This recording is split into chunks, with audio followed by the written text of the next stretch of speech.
Life is an experiment, and I'm coming on today to share with you some of the insights that I'm getting. And I want to put it within the context of what this year 2026 is all about. So, from a colour perspective, the two key words are partnership and alignment. So, when we talk about partnerships, we're not talking about romantic relationships particularly or specifically or just that.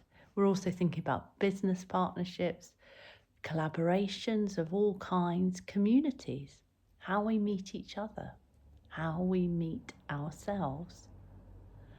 And I want to say right from the start that for me, this is coming from lived in experience. So I'll share some examples to make it more real because I'm not teaching from perfection. I'm teaching what I'm practicing to help me embed that learning too. It's a conversation, not a lecture.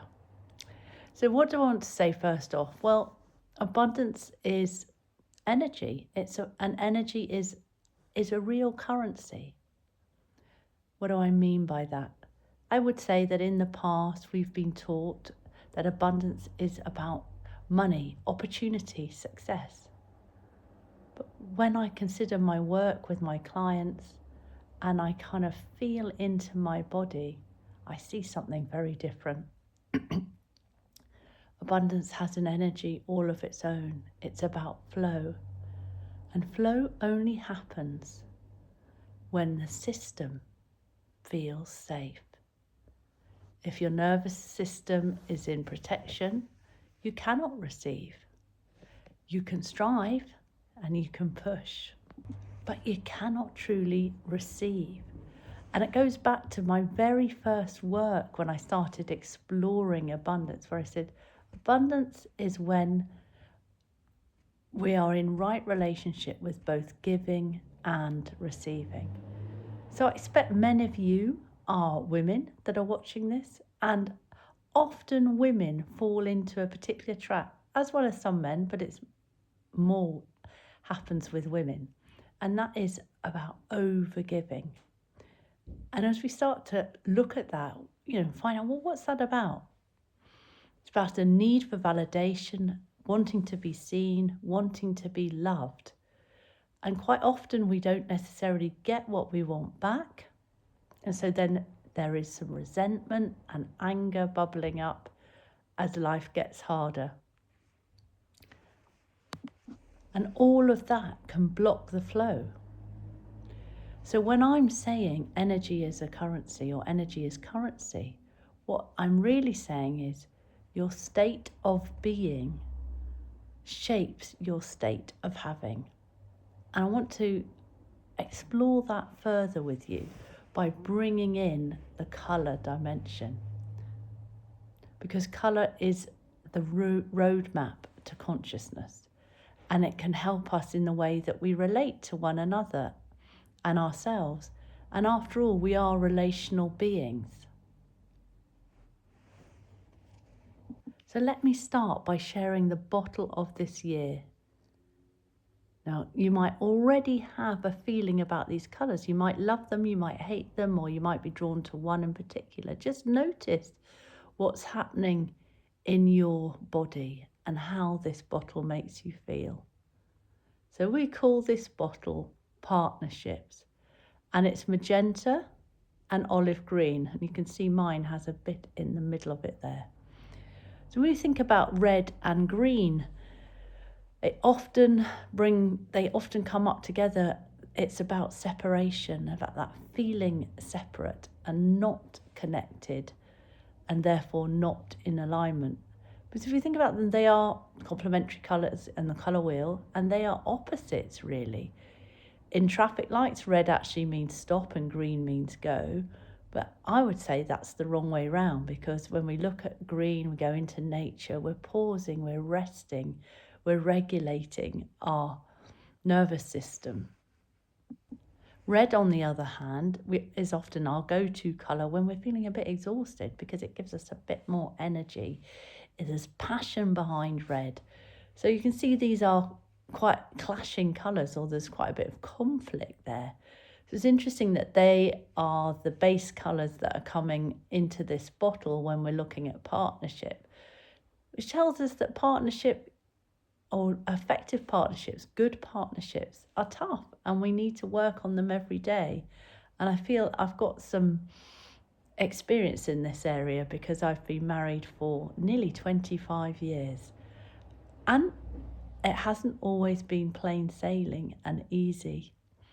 And yet it's very rewarding. And the things that were true about my partner, my husband, all those years ago remain true today. He's a very kind, loving, gentle soul, and I feel very blessed to have him in my life. So let's take a pause and look at the second bottle in the system that relates to this year. This is probably a slightly, as you can see, it's a lighter colour, and we might say it's sort of a higher frequency vibration. This is coral and silver or clear underneath. And this is called alignment. I think we'll see it a bit further away. And when we're talking about that, and how does that work with relationships? You know, we could say that relationships don't fail because of a lack of love. They fail through misalignment. If we're not meeting each other in the same space. But what is alignment? Alignment is not agreement. We don't have to agree with somebody. Sometimes actually a richer conversation is had when we come in with different perspectives, providing we can hear the other person's perspective and we can see the value that it brings. Alignment is energetic coherence. And so what we're being asked this year, especially from an energetic perspective, we're being asked to clean up everything that is out of alignment, gently, honestly, without shame. And the beautiful thing about this is that we're going to have loads of opportunities to do that. And I want to reflect briefly, not in any massive detail, about my week, share a personal truth to give you an example really of what I'm talking about. You know, I've had a week that's really tested me on so many levels. There's been disruption to my nervous system, highly charged emotional conversations, things not working, as well as moments that landed in my heart in a really deep, significant way. And with all of the stuff that happened, I noticed something really important. I didn't want to fix it. I could feel the pain and be with that pain. And sometimes that even affected my ability to sleep well.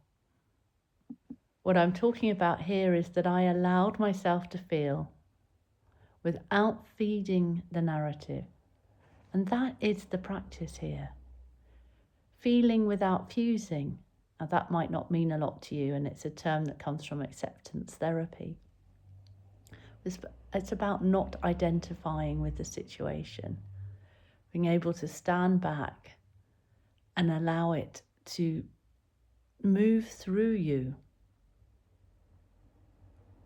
as you even. And that's a very difficult thing because quite often, and we'll see this in this year, I haven't got the bottles with me today, I'll talk about it another time. When we're in our lower states, we believe we're being done to. We come from the victim mindset. But actually we have the opportunity here, when we're really at that higher level, to see everything as us and to come from that place of connection with everything. But let's start where we are here when we're talking about feeling without fusing.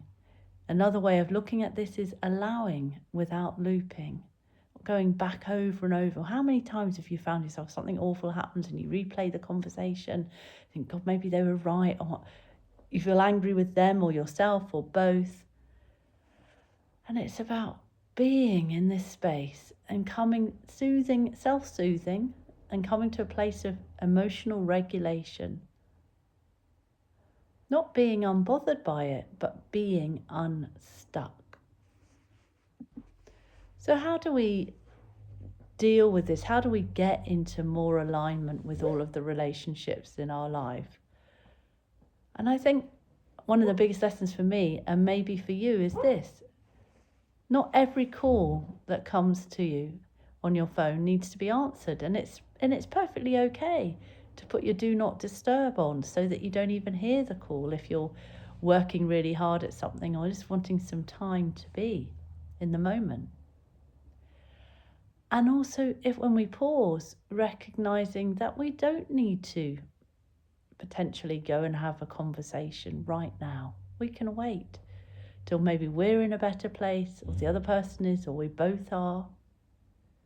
Because if it doesn't feel good in the body, it won't be aligned energetically either. And when we override ourselves, we definitely pay for it later. Probably feeling exhausted, hurt, resentment, having or feeling a misunderstanding.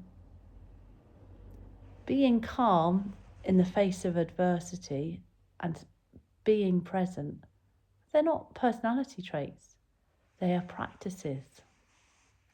And they come from conscious work and choice of how we want to be, whatever the moment. Because remember this, shouting louder will not create safety. It only creates more defences and people putting their barriers up. And here's another key part to all of this.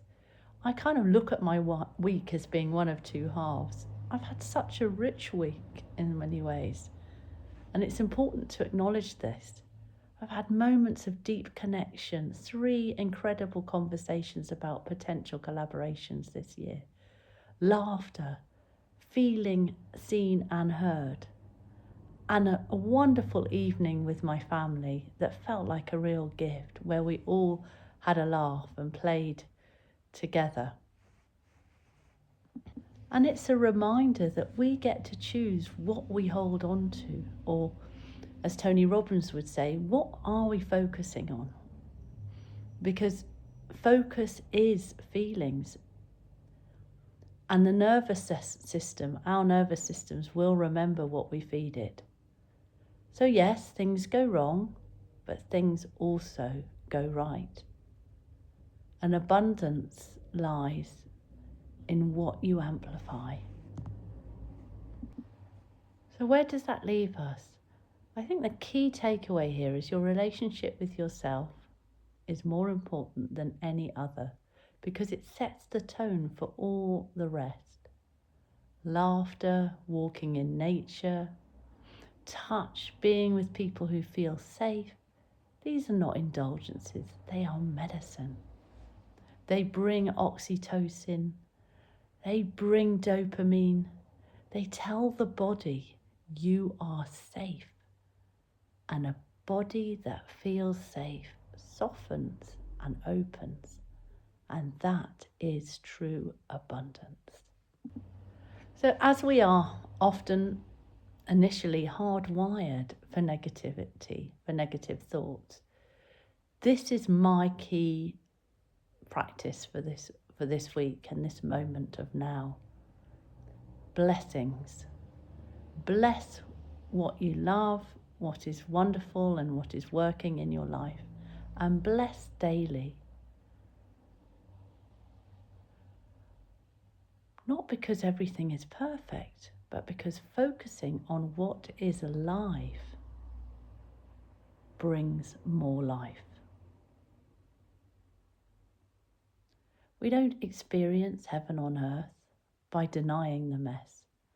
We experience it by accepting the imperfection and staying open anyway.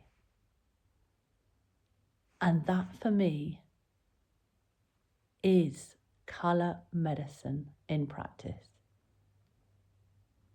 Feeling everything, not getting stuck in the story, and choosing alignment again and again.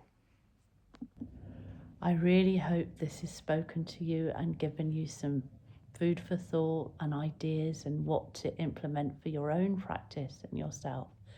And I will be back.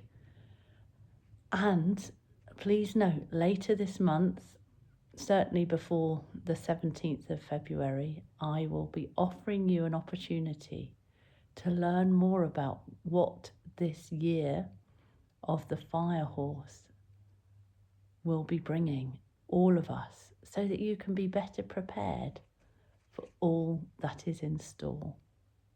Sending lots of love. Bye for now.